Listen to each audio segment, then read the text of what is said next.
We're going to dive a little bit deeper into the wiring of DC layouts on this episode of Model Railroading for Beginners. So let's see what we got in store for you today.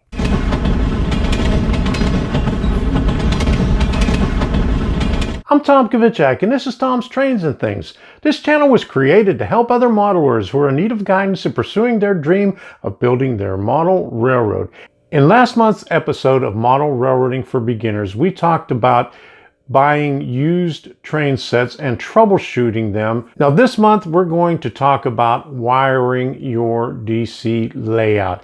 Now I know a lot of you are still using DC. It's a lot cheaper than using DCC, so this is what we're going to concentrate on right now. You don't have to get really complicated with it. I mean, it's a simple circle or two circles, and maybe some of it is a reversing circle on there. One user sent me a comment and showed me a picture about, do you think I'm getting too involved in it with this layout here? So I'm going to talk a little bit about that also. If you would like to see more videos like this, go ahead and hit that subscribe button and go to my channel. Click right below the video where it says Tom's Trains and Things. Click on that and that'll take you to my channel page, and click on playlists. And that will show you all the playlists that I have. I have them grouped into different categories by topic, so it's easy to find. So if you're looking for something on soldering, you can find it. If you're looking for electrical projects, you could find it. If you're looking for DCC, you'll find it. I have over 40 playlists on there where the videos are grouped into categories so you could find them easily. So take a look at it. 2 wires, that's all it takes for a DC layout, a simple DC layout, 1 circle and a transformer. Something like this. It could even be a dual transformer if you want to get a little bit more complicated into it. But that's all it takes. Even if you have some turnouts in there with some sidings, it still only takes 2 wires, and I'll show you how to do that. And then I'll show you from those graphics on there, there was a double loop and then there was a reversing loop in there. I'll show you how to wire those also. Now, depending on the transformer you're using, you're going to have 2 terminals on the back. Now, on this one here, it says track DC. This is an old model power one. This is a very old one. And on this one, this is even a very old one, but it's a Tech 2, and they still make similar models to this. There are several terminals on the back here, but on this one you would want the variable DC because that's the one that goes on the throttle.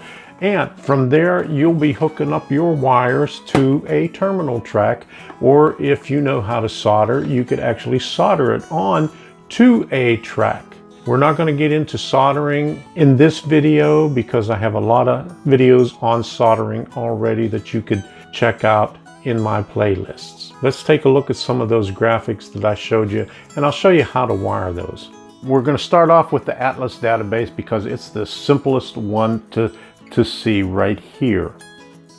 Even though on your power pack it doesn't show a plus or minus, we're going to show it here, and we're going to use plus on the outside rail and minus on the inside. So as we go along the track, it's always going to be a plus on the outside and a minus on the inside, even when we go on the sidings. Now, this is the most basic track plan that you could get other than a plain oval, but this gives you an idea that no matter where you are on here, your plus and minus is always going to be the same going around and even on the sidings. Where you attach your 2 wires is totally up to you. You don't have to do it where I have the plus and minus on this drawing. You would do it on your terminal track, or if you would like, you could solder it on your tracks if you're a little bit more experienced with soldering. Now this next one is a little bit more complicated. It's also from the Atlas database. It's got 2 circles and several turnouts on there. Now this user said that he bought an expansion pack of 12 turnouts and he wanted to use this diagram here. and he gave me this as an example. So I'm going to show you a little bit about how to wire this, and hopefully he has a 2-cab throttle where he can separate the outer and the inner tracks on here. So let's take a look at this one here. For the sake of clarity, I'm only going to show the plus or minus on the outer loop in one place, but on the inner loop I'm going to show it in several different places so you can see the difference in relation to the sidings. When using two different sources on here, you're going to want to double gap between the outer and the inner loop, and I'll show it to you here between the sets of turnouts at the top and the bottom of the display. I'll show you the different methods that you could use to gap your tracks at the end of this graphics. Now that you have the two loops isolated, you could start putting your leads on the inner loop. Even though the two sidings on here appear to be from two different directions, as you can see going around the circle, the positive is on the outside in relation to the tracks on the inner loop. You can also gap these two sidings if you would like to turn off track power at any time to them. You could use insulated rail joiners, a Dremel motor tool with a cutoff wheel, or a block and back saw and do it manually. I'll discuss these methods in another video. Now this last one that I have is from another user, and this is a little bit more complicated. Even though it has less tracks on it, it has a reversing loop in there, so it reverses your train as it comes around. We have to take into consideration that we have to change the direction somewhere in here, and we have to do that along the diagonal section. We have to double gap each side of it and use a double pull, double throw switch in there so we can reverse the direction of it. So when we're coming in from one side, either side, and going out the other side, we don't short it out. So let's take a look at how we could wire this one here. If it wasn't for the diagonal section that goes through the freight depot, this would be a very simple track plan, just a simple oval with another track going through the station. Looking at the station siding, the main oval, and the train repair yard, all the wiring is pretty simple. But then we get to the freight depot where we will have to put a few gaps in the rail. On the lower and the upper end of the freight depot track, we're going to have to double gap each end so we can isolate that track. We could supply power to this section with a double pole, double throw switch connected to our transformer.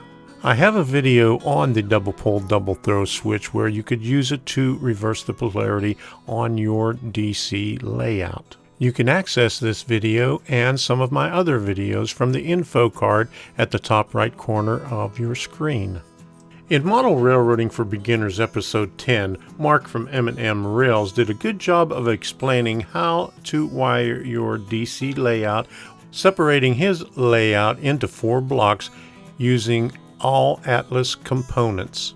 You can use any electrical components such as switches and connectors at your favorite electronics store or at any hardware store.